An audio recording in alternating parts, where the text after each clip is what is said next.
ध्रुव की उम्र 26 साल हो गई थी और अब वह जीवन में सेटल होने का सोच रहा था। उसके मम्मी पापा ने उसके लिए काफ़ी रिश्ते खोजे थे, पर कोई भी रिश्ता उन्हें समझ में नहीं आता था और इसलिए उसने अब अपनी प्रोफाइल मैट्रिमोनियल साइट पर डाल दी थी। उधर लीला भी अपने लिए एक अच्छा लड़का ढूंढ रही थी। वह भी करीब 25 साल की थी और अपना ब्यूटी पार्लर चलाती थी। मैट्रिमोनियल साइट के जरिए लीला और ध्रुव का एक दूसरे से मिलना हुआ था और ध्रुव और लीला ने एक दूसरे को पसंद किया था और मिलने की तैयारी भी कर ली थी, क्योंकि दोनों को एक दूसरे में वह खूबियाँ दिख रही थी जो उन्हें अपने अपने जीवन साथी में चाहिए थी। खैर, आगे की बात करने के लिए ध्रुव ने लीला से बोला कि वह अपने घर वालों को लेकर उसके घर आ जाए या फिर वह अपने मम्मी पापा को लेकर लीला के घर आ जाएगा। तो लीला ने बोला, देखो ध्रुव, मैं तुमसे कुछ छुपाना नहीं चाहती। मेरा इस दुनिया में कोई नहीं है। मैं अपने माँ बाप की इकलौती बेटी थी, लेकिन जब मैं छोटी थी तभी मेरे पिताजी गुजर गए थे। माँ ने मुझे पाल पोस कर बड़ा किया था, लेकिन 3 साल पहले मेरी माँ का भी निधन हो गया। पिताजी के गुजरने के बाद से ही रिश्तेदारों ने हमसे एक दूरी बनानी शुरू कर दी थी कि कहीं हम उनसे कुछ मदद ना मांग लें। इसलिए मेरी माँ को अपने सारे रिश्तेदारों से नफरत हो गई थी और उन्होंने सबसे सारे संबंध तोड़ दिए थे। और फिर जब माँ भी गुजर गई तो जो बचे खुचे थोड़े बहुत संबंध थे वह भी खत्म हो गए। मैंने किसी से कोई संबंध नहीं रखा, क्योंकि किसी ने भी हमारे बुरे दिनों में हमारा साथ नहीं दिया था। हाँ, मम्मी पापा की कुछ प्रॉपर्टी है, उसी में मेरा गुजारा हो जाता है और उसी प्रॉपर्टी में से कुछ पैसे इन्वेस्ट करके मैंने यह पार्लर शुरू किया है। यही मेरे जीवन की सच्चाई है और अगर तुम्हें यह सच्चाई स्वीकार है तभी यह रिश्ता आगे बढ़ पाएगा, वरना तुम अपने लिए कोई और जीवन साथी ढूंढ सकते हो। यह सब कुछ सुनकर ध्रुव थोड़ा सोच में पड़ गया, लेकिन लीला में वह सारी खूबियाँ थी जिसकी ध्रुव को चाहत थी। देखने में खूबसूरत, पढ़ी लिखी, व्यवहार कुशल, हाजिर जवाब। इसलिए ध्रुव ने ज़्यादा कुछ सोचना सही नहीं समझा और लीला को अपने मम्मी पापा से मिलने के लिए अपने घर बुला लिया। ध्रुव के मम्मी पापा को थोड़ा बहुत एतराज़ था कि लीला के घर परिवार में कोई नहीं है, आखिर हम उसका बैकग्राउंड कैसे जानेंगे। लेकिन ध्रुव ने बोला कि लीला के घर परिवार से हमें क्या करना है। लीला आपके सामने खड़ी है, आपको जितनी जांच पड़ताल करनी है आप लीला से बातचीत करके कर लीजिए, और अगर आपकी नज़रों में लीला खरी उतरती है तो उसे अपनी बहू बनाने के लिए रजामंदी दे दीजिए। लीला को कहीं से भी रिजेक्ट नहीं किया जा सकता था, और अगर ध्रुव के मम्मी पापा चाहते भी तो लीला जैसी हर तरह से काबिल लड़की ध्रुव के लिए खोज कर नहीं ला पाते। इसलिए उन्होंने भी शादी के लिए हाँ कर दी, क्योंकि वह काफ़ी वक्त से ध्रुव के लिए अच्छी लड़की की तलाश में थे, लेकिन उन्हें सफलता नहीं मिल पाई थी।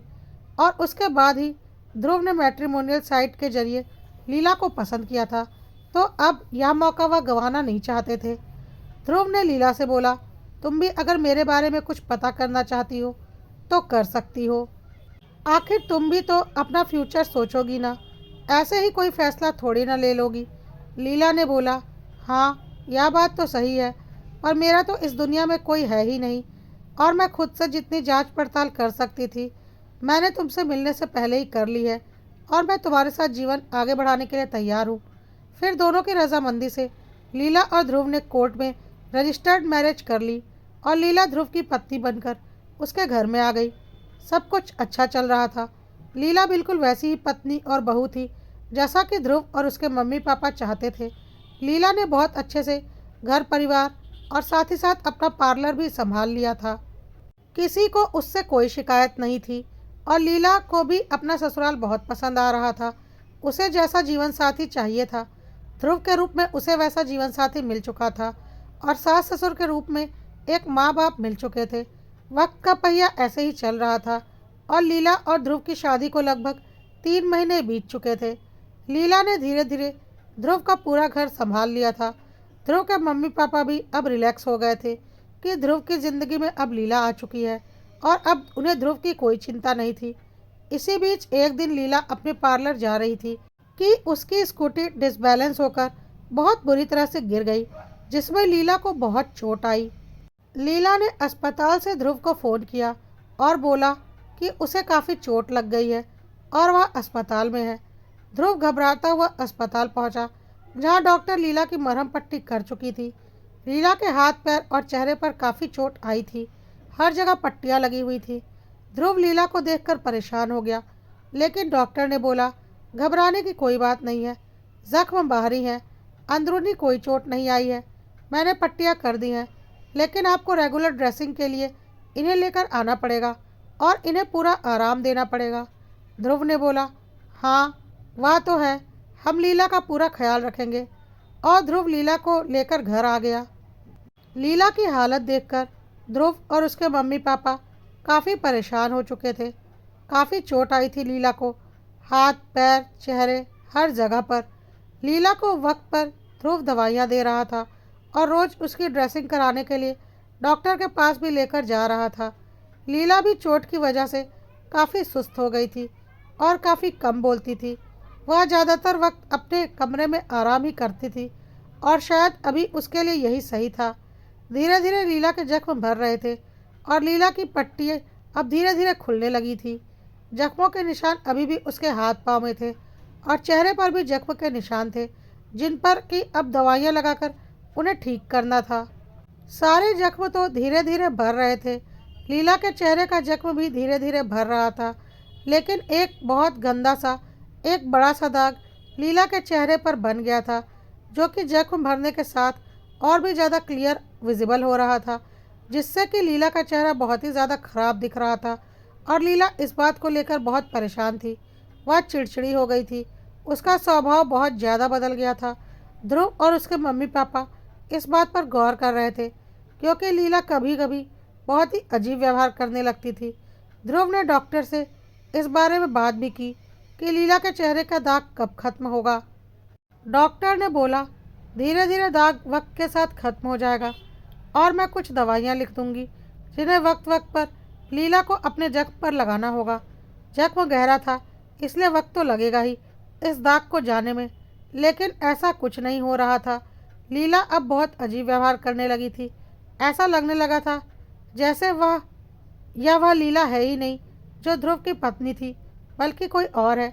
कभी कभी लीला के व्यवहार की वजह से ध्रुव भी चिढ़कर उसे उल्टा पुल्टा बोल देता था, तो लीला गुस्से में बोलती थी, हाँ हाँ, अब मैं खूबसूरत नहीं रही ना, मेरा चेहरा खराब हो गया है, मैं बदसूरत दिखती हूँ, तो तुम तो मुझसे ऐसी बातें करोगे ही। पीछा जो छुड़ाना चाहते हो मुझसे, आखिर मेरी खूबसूरती देखकर ही तो मुझे पसंद किया था, और अब वह खूबसूरती रही नहीं, तो मेरे साथ रहकर तुम क्या करोगे? क्या अगर यही चेहरा मेरा शादी के पहले भी ऐसा ही होता तो तुम मुझसे शादी करते? कभी नहीं ना। ध्रुव बोलता था, क्यों फालतू की बातें करती हो? शादी के पहले क्या होता क्या नहीं, मैं तुमसे शादी करता या नहीं, यह सब बातें करने से कोई फ़ायदा नहीं। सच्चाई यही है कि तुम मेरी पत्नी हो और हमेशा रहोगी। तुम्हारा चेहरा खराब हो गया, इसलिए मैं इस सच्चाई को तो नहीं नकार दूंगा ना कि तुम मेरी पत्नी हो और मैं तुमसे प्यार करता हूँ। तुम्हारे प्रति मेरी कुछ जिम्मेदारियाँ हैं, जिन्हें मैं हमेशा निभाऊंगा। तुम क्यों ऐसा सोचती हो? अपना कॉन्फिडेंस वापस लाओ, अपने पार्लर पर वापस जाना शुरू करो, खुद को काम में व्यस्त रखो। धीरे धीरे तुम्हारे चेहरे का दाग भी ठीक हो जाएगा, और अगर नहीं भी होगा तो हमें कोई दिक्कत नहीं है, हम किसी और बड़े डॉक्टर से मिलेंगे, और अगर उसके बाद भी कोई सॉल्यूशन नहीं निकला तो कोई बात नहीं, चेहरा नहीं दिल खूबसूरत होना चाहिए। ध्रुव हर तरह से लीला को सपोर्ट कर रहा था, लेकिन पता नहीं लीला को क्या हो गया था। वह अजीब अजीब सी हरकतें कर रही थी और कोई भी गलत इल्ज़ाम ध्रुव और उसके मम्मी पापा पर लगा देती थी। ऐसा लगता था जैसे एक्सीडेंट के बाद लीला पूरी तरह से बदल गई है और उसे किसी से कोई मतलब नहीं। बहुत नेगेटिविटी भर गई थी उसके अंदर। अब ना वह घर के कोई काम करना चाहती थी, ना ही पार्लर जाना चाहती थी, और ना ही ढंग से किसी से बात करती थी। ध्रुव अगर कभी उसके करीब आने की कोशिश भी करता तो वह उसे दूर झटक देती थी और गुस्सा हो जाती थी। घर में भी वह जो थोड़े बहुत काम करती थी, बिल्कुल बेमन से करती थी। अगर वह खाना भी बनाती तो इतने बेमन से बनाती कि खाना बिल्कुल बेस्वाद बनता, जबकि लीला के हाथों का खाना ध्रुव और उसके मम्मी पापा का फेवरेट खाना बन चुका था। लेकिन पता नहीं अब लीला को क्या हो गया था, वह कोई भी काम मन से नहीं करती। साथ ही साथ ध्रुव के मम्मी पापा के साथ बहुत बदतमीज़ी से बात करती थी। ध्रुव के मम्मी को कभी कभी लगता था कि लीला के ऊपर कोई जादू टोना कर दिया गया है, वरना इतनी अच्छी लड़की एकाएक इतनी चेंज कैसे हो सकती है। इसलिए वह उसकी झाड़ फूँक करवाना चाहती थी। लेकिन ध्रुव और उसके मम्मी पापा दोनों इसके सख्त खिलाफ थे और इन बातों को नहीं मानते थे। लेकिन ध्रुव की मम्मी का इन बातों पर पूरा विश्वास था और उन्हें पूरा यकीन था कि लीला के ऊपर कोई ना कोई जादू टोना तो किया गया है। उधर ध्रुव को लग रहा था कि शायद लीला अपने जख्मों की वजह से डिप्रेशन में जा रही है और इसलिए ऐसी हरकतें कर रही है। इसलिए वह लीला को लेकर साइकेट्रिस्ट के पास गया। साइकेट्रिस्ट ने जब लीला से बातचीत की तो उसने भी यही बोला कि लीला की खूबसूरती पूरी तरह से खत्म हो चुकी है, इसलिए शायद वह ऐसी हरकतें कर रही है। उसके कॉन्फिडेंस को वापस लाना होगा।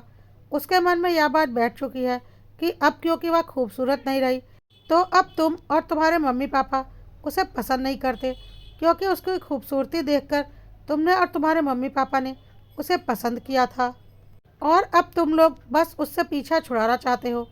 यह सब कुछ सुनकर ध्रुव ने साइकेट्रिस्ट से बोला कि ऐसा कुछ भी नहीं है, यह सब उसके मन का वहम है। जो भी है, जैसी भी है, लीला मेरी पत्नी है। जब वह खूबसूरत थी तब भी मेरी पत्नी थी और अब जब वह खूबसूरत नहीं है तब भी मेरी पत्नी है और मैं लीला के साथ कभी नहीं छोड़ूंगा और इसके लिए मुझे जो भी करना पड़ेगा मैं करूंगा। साइकेट्रिस्ट ने बोला, एक काम करो, लीला के मन में यह बात बैठी हुई है कि तुमने उसकी खूबसूरती देखकर ही उससे शादी की है, तो तुम एक बार उसके इस चेहरे के साथ भी उससे शादी कर लो ताकि उसे भी यकीन हो जाए कि तुम सच में उससे प्यार करते हो और उसके मन से यह वहम निकल जाए। फिर वह ज़रूर धीरे धीरे नॉर्मल हो जाएगी। ध्रुव को भी यह बात सही लगी। ध्रुव और लीला ने पहले ही कोर्ट मैरिज कर रखी थी और अब ध्रुव ने लीला के साथ मंदिर में जाकर दोबारा से विधि विधान से शादी कर ली। लीला अब बहुत खुश थी। अब उसे पूरा यकीन हो गया था कि ध्रुव सच में उससे बहुत प्यार करता है। धीरे धीरे लीला अब पुरानी वाली लीला बन रही थी। अब वह ध्रुव से बहुत प्यार से बात करती, अपने सास ससुर की भी इज्जत करने लगी थी। घर के काम में भी धीरे धीरे उसका मन लगने लगा था और वह अब फिर से पहले जैसा अच्छा खाना भी बनाने लगी थी। अपना पार्लर का काम भी उसने दोबारा से शुरू कर दिया था और अब ध्रुव और लीला के बीच में सब कुछ सामान्य हो गया था। अब लीला ध्रुव को अपने करीब आने से नहीं रोकती थी। अब घर में सब कुछ सामान्य था, लेकिन फिर भी पता नहीं क्यों ध्रुव को कभी कभी ऐसा महसूस होता था कि एक्सीडेंट के पहले वाली लीला और एक्सीडेंट के बाद वाली लीला में कुछ तो फ़र्क है, जो कि सिर्फ ध्रुव महसूस कर पाता। खास करके तब जब लीला उसके करीब होती थी। बहुत परेशान हो जाता था ध्रुव कभी कभी, लेकिन फिर अपने मन को समझा लेता था कि समय के साथ इंसान बदलता है। कितना बड़ा हादसा हो गया लीला के साथ, शायद इस वजह से वह काफ़ी बदल गई है। और वैसे भी मेरी और लीला की शादी को बस 3 महीने ही तो हुए थे जब उसका एक्सीडेंट हुआ था। आखिर कितना ही महसूस कर लिया था मैंने लीला को 3 महीनों में, जो मैं इस तरह की बातें सोचता हूँ। यह सब मेरे मन का वहम है। मेरी लीला बिल्कुल नहीं बदली, जैसे पहले थी वैसे ही आज भी है। यही सब सोचकर ध्रुव अपने मन को तसल्ली दे देता था। लेकिन क्या यही सच था? और सच में लीला में कोई बदलाव नहीं हुआ था? एक्सीडेंट के पहले वाली लीला और एक्सीडेंट के बाद वाली लीला में कोई अंतर नहीं था।